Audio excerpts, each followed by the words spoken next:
good. They are good. They are good. Sonia, welcome to The Point TV.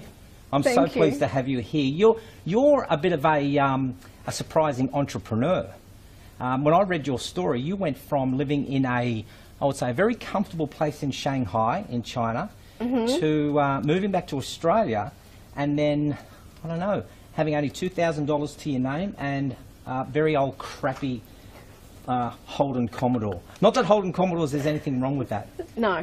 How did that happen? What happened there?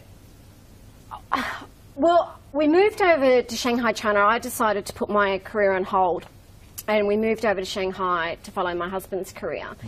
And I got quite bored while I was over in Shanghai, even though fantastic city, but talk about diversity, it was quite overwhelming, and it was actually a cultural shock living and working over there, and I got quite bored. Yeah. And so I decided to ask around and see if there are any opportunities, and I found a fantastic part-time opportunity working for a global executive search and management consulting company.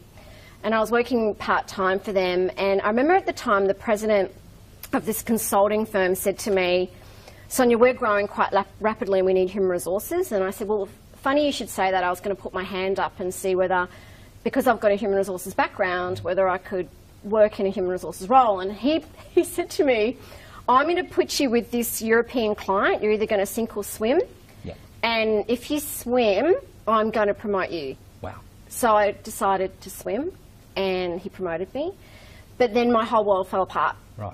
While I was over there, and I became a full-time solo parent, and I tried to do it on my own over there, and I knew that it was just going to be too difficult. I didn't have the support network. I didn't have family.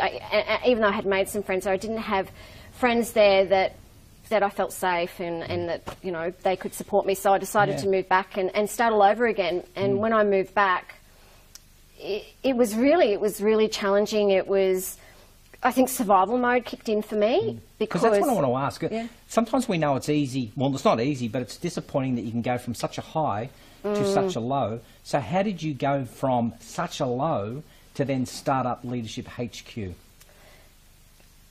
I think at the time I knew that because, as you said, I had a really crappy old Commodore and $2,000 in the bank, I had to open myself up to opportunities. So I found this role working as a leadership development consultant and a coach on Seek, and they were looking for someone part-time to work on construction projects. And I remember meeting with him, and I thought, I'm going to give this a go. What have I got to lose? And I met with him, and I remember he sat there and he looked at me and he said, "Oh, Sonia, we're looking for someone to work with us in construction engineering and teach and coach and educate superintendents and engineers on the world of leadership. Do you know much about leadership?" And I decided to fake it. I looked at him and I said, "I know so much about leadership." And I mean, it wasn't like I was faking that I could be a doctor or, I had some nous about leadership because of my background and my qualifications. But I thought, you know what, I'm going to give this a go. I'm going to open myself up, challenge myself up, open myself up to opportunities.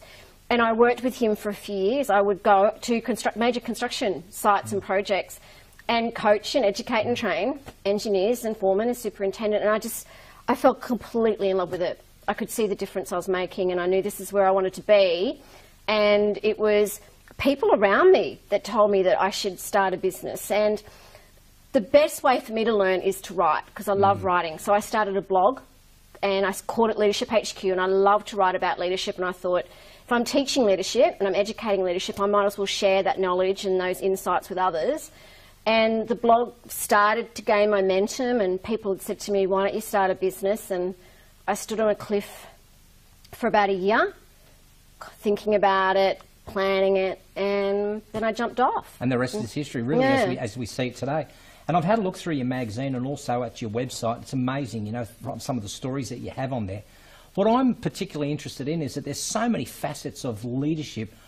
Why, and what we want to talk about today, why did you choose diversity and inclusion? Why is that so important? I think that I've gone down this path. It kind of happened by serendipity. That I was sitting next to, I was invited to this business alumni ball with QUT, and I was sitting at this table with all these CEOs, and it was a wonderful night. And I was talking to the CEO of a major mining company, and we were talking about my work, and he was really fascinated by it. And he sat there and looked at me and he said, "Sonia, you need to be working with more women."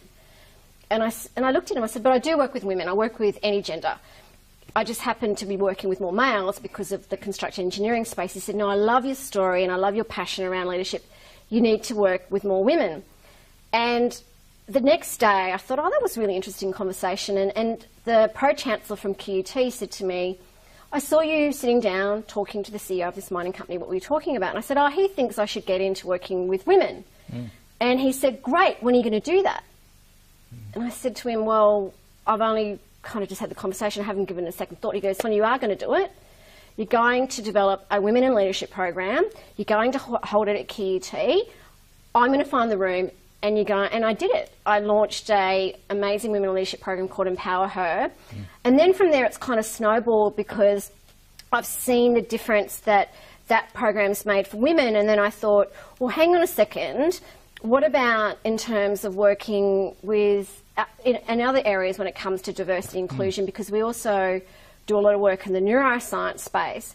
And for me, with the knowledge and the power of understanding the way the brain works, it's that whole diversity of thought that we've got 2 billion people in this world. We've got 2 billion different brains that can bring to the world of leadership different perspectives and attitudes and insights and thoughts. It's the power of that diversity of thought that really makes the leadership space more powerful. And that's what I want to talk to you about, really, because that interests me about when you talk about diversity. It's really about you know, gender diversity, cultural diversity. It's a lot of, it's not just women in the workplace, is it? Now, you recently did an Australian tour, and you held a diversity debate. Talk to me about that. What was the current theme of that? The reason I decided to do the diversity debate was a lot of people were really interested in the work that we were doing in the diversity inclusion space. So it was me sharing a lot of my insights and knowledge around the work we do, but I wanted leaders around Australia to hear about what other people are doing in this arena.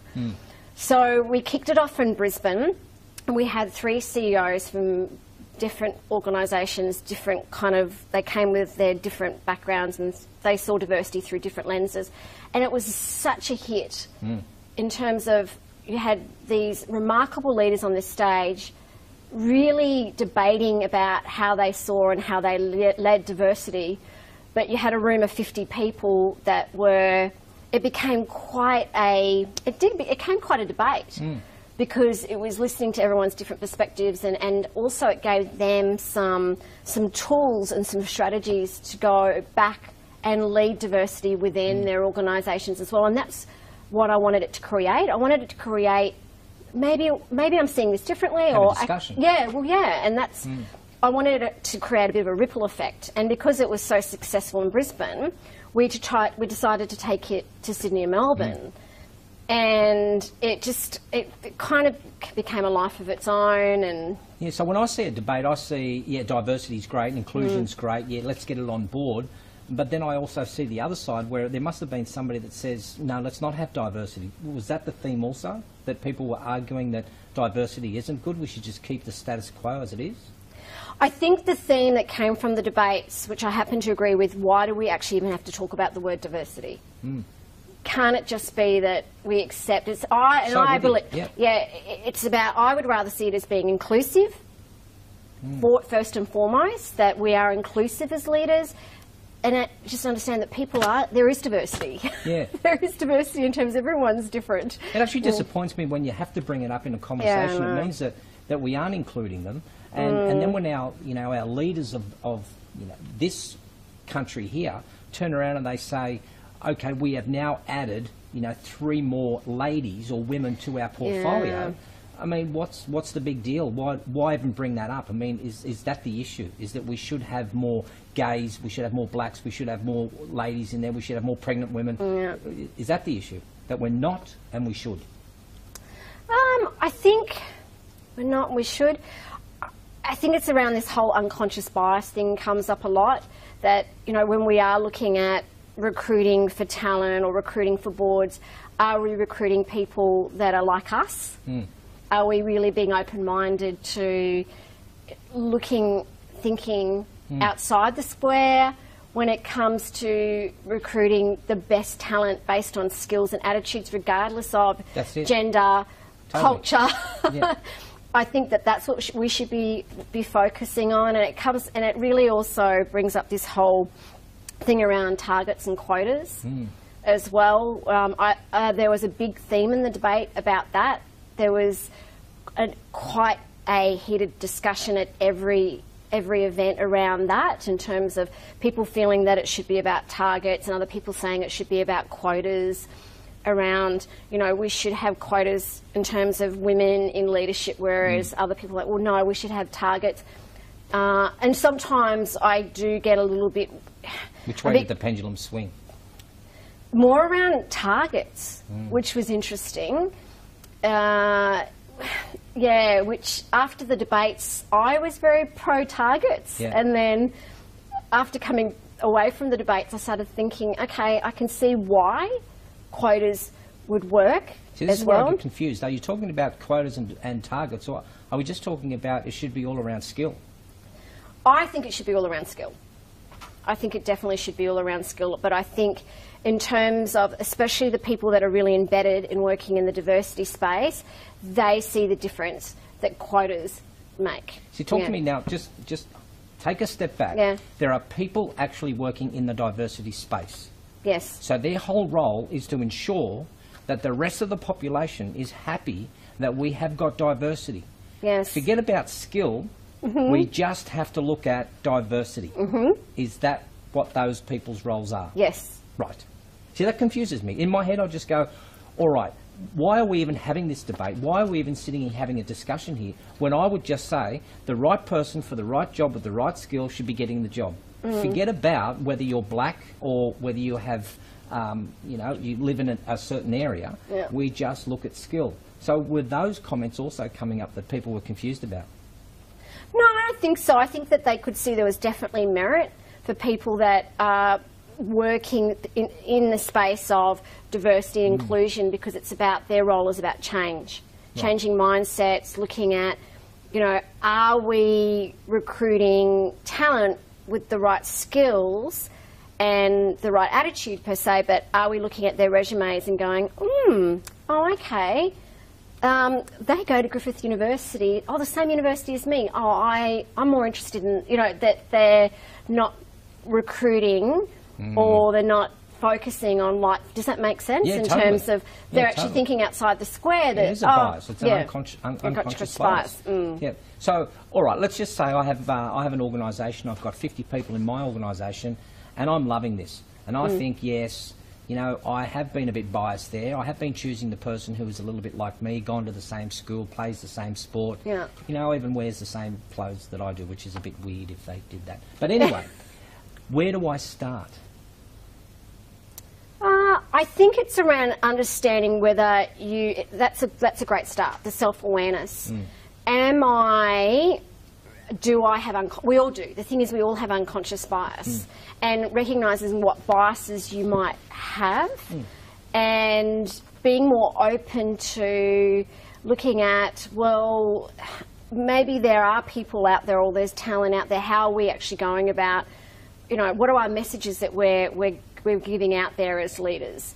You know, I mean, I think first and foremost it's about recognising that we all do have biases and being okay with that. You know, we all do have biases, but looking at, okay, well, are any of those biases impeding how I'm going about attracting, recruiting, developing and coaching, you know, the people and the talent within my business? Yeah, does that make sense? Yeah, totally. We're here with Sonia McDonald from Leadership HQ. After the break, we are going to be asking her, how do we build a strategy to implement diversity in the workplace? Okay. Thank you. We are back with Sonia McDonald from Leadership HQ. Sonia, I need to ask you, before I talk about implementation and strategy, what's your why? about diversity and inclusion? Okay, it's a bit of a twofold around the why. The why, as I mentioned before, is around, I believe that it's the diversity of thought that brings power to leadership. But I also wanted to share some statistics with you that I thought would be really important in terms in terms of the why for me. In particular, when it comes to gender, a third of women will retire with no super. And also, the average super balance for women is about $110,000, but it's $198,000 for men. Women earn on average about $750K less than men over their lifetime, which is maybe a small unit. No, I'm kidding. It's a department. Globally, less than 25% of senior management roles are held by women. Also, women represent over 40% of the world's labour force, but only control a quarter of the world's wealth. They also women make up less than 20% of government and will earn less than 30% less than men. Women will earn less than 36% less than men. And also, 15% of women in Australia are the main breadwinner for their family. But in terms of sharing care and work, I think what's really important as well, that 99% of women assessing paid parental leave schemes are women. Juggling work and family are not our women's problems; they're actually family problems, and I think that's a really important point. And that was something that came out constantly with the debate. But when it comes to disability as well, and because I don't want to keep focusing on gender, and I found that the debates as well, in terms of when we talk about diversity inclusion, it is very focused on gender, and disability I think is something that we really need to think about and talk about, because 2.1 million working age Australians have a disability, and 45% of people with disabilities are living near or below the poverty line in Australia. Improving participation of people with disability in Australian workforce by 33% over the next decade would increase the GDP by $43 billion. Now, when it comes to, things that we need to be looking at doing, I think that these sort of things really resonate to me because it's a business case and also social case crossover. We are not just an economy, we are a society. And I think that's really important. It's great that you mentioned those figures. You've clearly done your research there. How are we going with in relation to other countries? Are we up there with the norm? No. Are we better? No. I haven't got the statistics around how we're going in terms of where.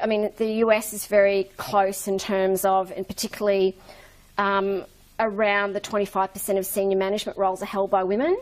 But there's countries in Asia, countries in Europe that are doing remarkably better than us, especially around, in particular, women in management roles, around the statistics around that space. Do you think it'll change here sooner than later? I think that I think in terms of the discussions... Yeah, discussions make it happen. I think there are baby steps. I would like to be seeing it happening faster. Do I think it's going to happen in our lifetime? Not so. I think, though, we're creating this momentum for future generations. That's why this is really important to me, that if we can take baby steps, I'd love it if we were taking bigger and faster steps. But if we're creating this momentum for future generations, then that would be great as well. Yeah. So what's a goal for you? What's the Premiership Cup for you? What would it look like? I think just around people actually taking action around this space. And not just having the discussions, but doing something about it. Sonia, I'm so with you, and I think where people get confused is that they don't know where to start. And they don't know how to build that strategy or implement the strategy. And if there were clear guidelines as to how that process would work, I think everybody would jump on board and begin having the discussion even at work. So I do want to ask you, how do we get into starting this movement or this momentum so that we can have a lot more discussion at work? I think it's about having the discussions first and foremost. I think that in terms of any D&I strategy, it's about data. It's about getting it, it's about integrating it, it's about sharing it, it's also about holding people to it. It's about cultural shift as well, looking at your culture, looking at how they see diversity. But at the end of the day, in terms of the work that we do in this space, it's about leadership.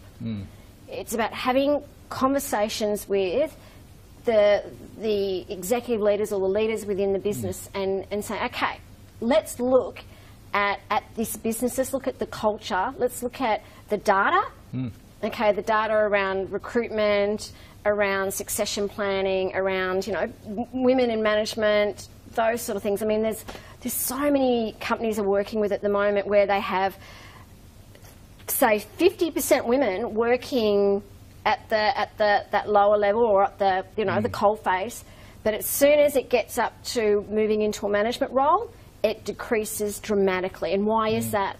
We need to have these conversations. Why is that happening? That we have 50% women that are working at the coal face, but when it get all those levels where they're, you know, working with the customer, or, and then when it gets to the management level or working in that leadership space, there's a dramatic drop. Why is that? Why is there such a difference in the ratio? And having those conversations and putting the mirror up in front of ourselves and going, okay, what's actually going on here? And as leaders, you know, we're able to change this. It's interesting you say that. You know, many years ago, I'm talking maybe 25, 30 years ago, in the world of films, you used to have to employ a TBP, which was your token black person. Oh, okay. That's what we had to do. You had to have a look at what are the movies showing. Let's get somebody in there for a bit of diversity. So what we'll do is we'll throw in a pregnant lady, we'll throw in a black person, we'll throw in a person with a wheelchair. That'll make things okay. I'm guessing there will be a lot of people watching this and say, Sonia, congratulations, I'm so with you. But I have a managing partner, a CEO, a person in that role that just says, those discussions are too hard to have. I don't want to have those discussions. I just want results. And the way that we're getting results is what we've got at the moment. What would you say to that person who's watching this that says, how do I change that mindset of my managing partner, CEO, director? I mean, that's a great question. I think how I would go about that is maybe baby steps around giving them data, or giving them in terms of showing them the difference that diversity inclusion makes to an organisation in terms of return of investment, the financial results of having more women in leadership results. I mean, you're in this space. Yeah. What are you seeing? Are you seeing that there's been a greater shift, or are you seeing that people aren't moving? Are you seeing that there are, like you say, baby steps? What are you observing? What's out there in the real world? I'm definitely seeing there's shifts. I definitely think that part of the shifts, though, is having everyone part of the discussion, not making it that it's just a women's only issue, or if you're going to have these discussions, bring people in. Like I call them, you know, I call them my stones. You know how you get those stones? You go down to the lake and you get those beautiful stones, and you skim them across the lake, and they have that ripple effect. And having people within the business that are really passionate about that space. They might be gay, or they might be black, or they might have a disability. Sure. Bringing them in and going, tell me about your world. Tell me about how we can work together to create change in this space and have these conversations. So it's about bringing them on board as well, so they feel part of the change and part of the strategy. But also having those champions. That's where, in terms of when we held the debates around Australia, I made sure that I kept it very balanced in terms of, you know, culture, gender, lots of different things, but also the fact that it was men and women that were part of the discussion. And it was great seeing you need to involve men as well, and especially that they are part of leading this, and that they understand it and they get it, and they're in the forefront, you know, having these conversations as well. Because, you know, if they're able to create change and lead change, then others are going to see what they're doing, and getting it out in social media, sharing stories. You know, in the last couple of weeks, you know, there was an article that I had in The Australian, which The Australian put on around gender diversity. This week, Business News Australia posted a great article that I wrote about creating more females in the pipeline right at that when they're actually entering the workforce.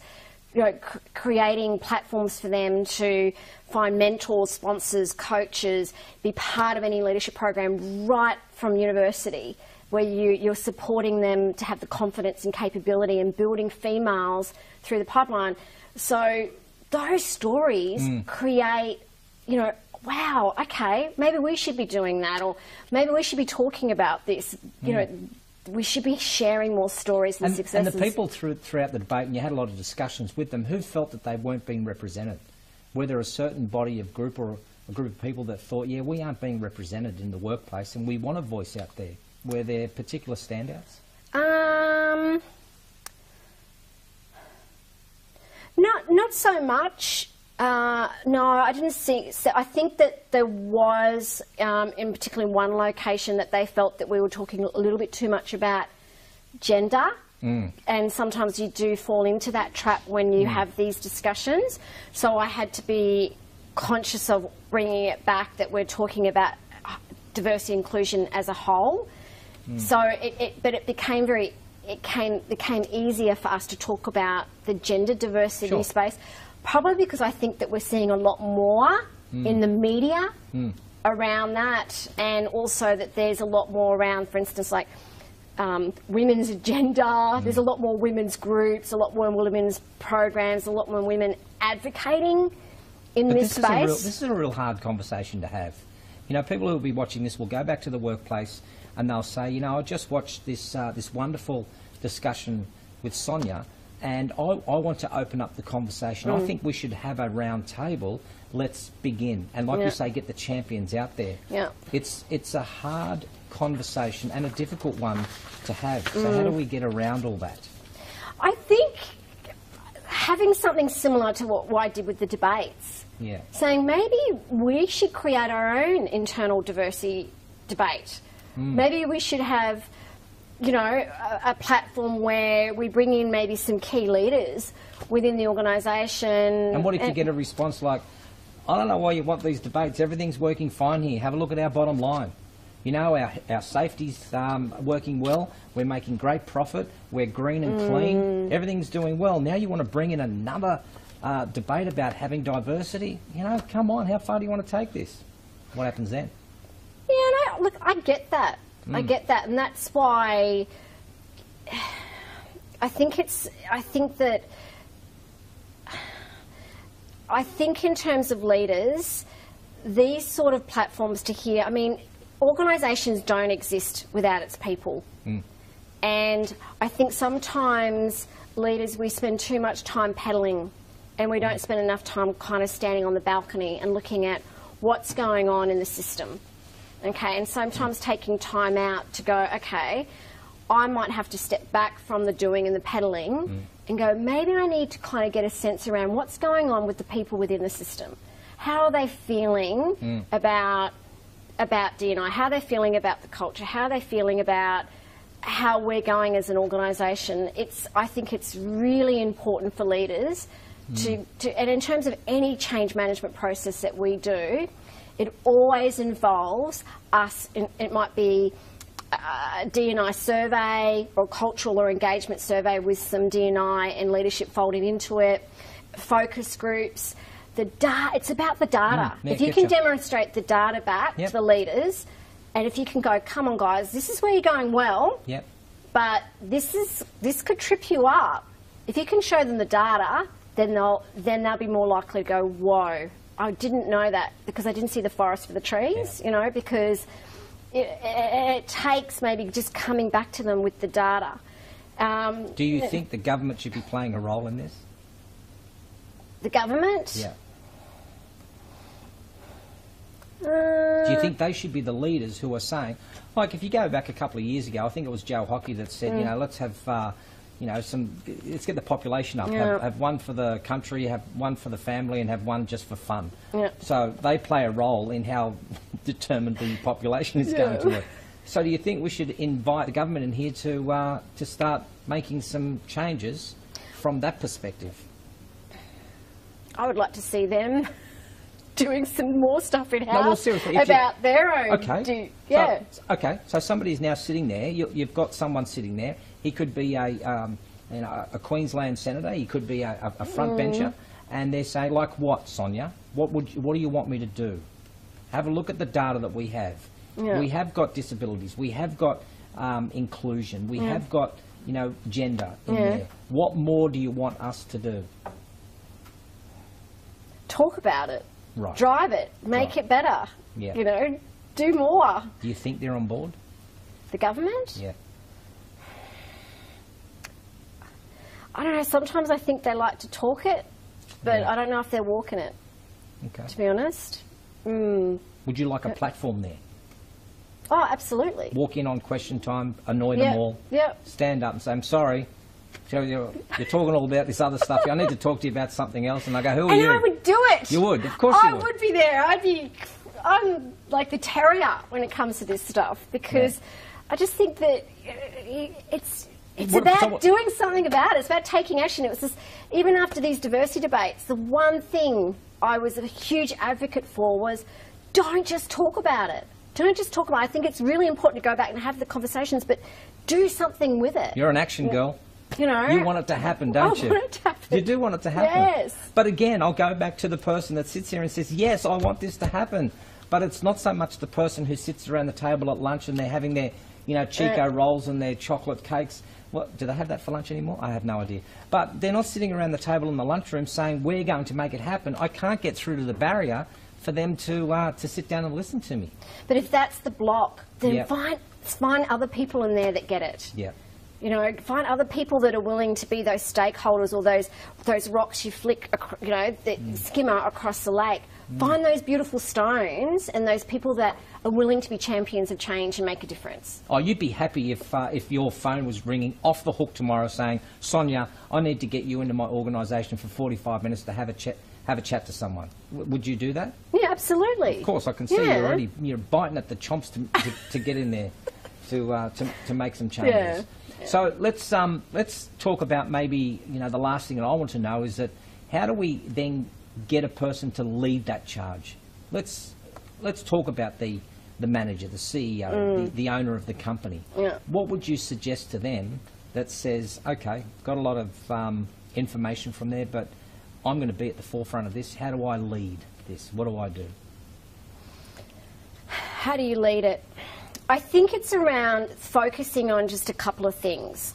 Because every organisation is different. So I find that a lot of leaders in organisations will say, can you just come in and just fix it? Just come in and do what you have to do and fix it. And I go, well, unless I've got your buy-in and unless you're willing to help me drive this, okay, so it's about getting their buy-in, but focusing on a few key things that they can do that's going to be high impact for them.